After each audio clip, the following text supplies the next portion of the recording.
I am happy to share with you some information that you may not know about pastoral care here at All Saints.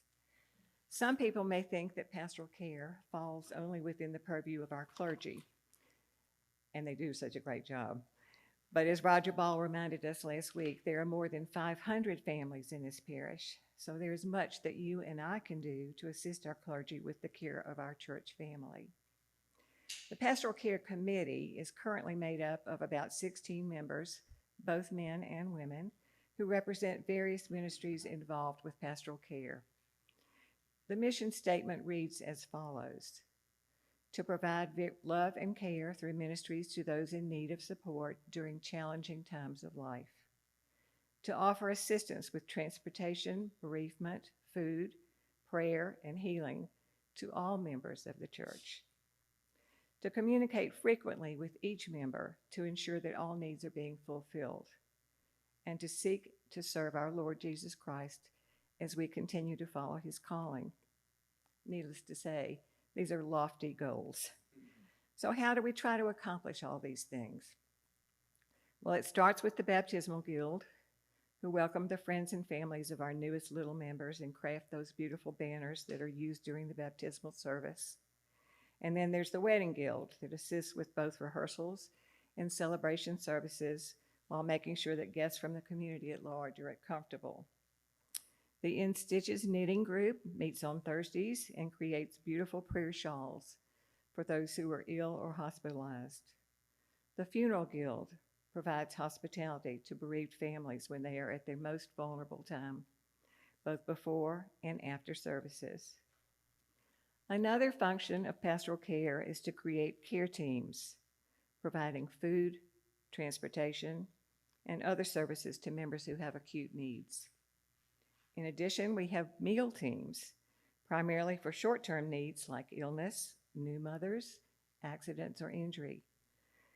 There's a group of flower delivery volunteers who divide those beautiful flowers that are on the altar every Sunday. On Monday morning, they divide them up and deliver them to those who are sick or shut in. And there are also members who both visit in person and through telephone calls with some of our seniors who are unable to participate in regular church activities, but are still such a vibrant part of our community. For those with spiritual needs, pastoral care supports a track rack with publications that answer questions about our church and our faith. It's currently located on the bookshelf next to the front office window, if you haven't seen it lately. There's a rejuvenated lay Eucharistic visitor care team to assist the clergy in taking Holy Communion to those who cannot leave home. In addition to the church prayer list, which Erin just read, that is in your weekly bulletin, there is a prayer tree group whose members pray daily for immediate needs and for those who wish to remain private. And now we've started a card ministry that mails notes telling members in any difficulty that they're being prayed for and they're remembered.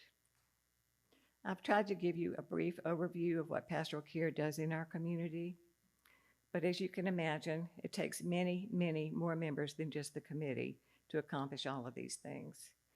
So many of you are already involved in one or more of the activities mentioned. But what does this have to do with stewardship, you might ask? Well, it takes time and talent and money to make these ministries work. And the use and the support of this beautiful space that we call our parish home is crucial. So here's the final thing I want to say. If you're in need of support from pastoral care, please let your church know. And if you're interested in participating in any of the areas that I've mentioned, please let your clergy know. Let's continue to share our care. Let's continue to share our funds. And let's continue to love each other. Thank you.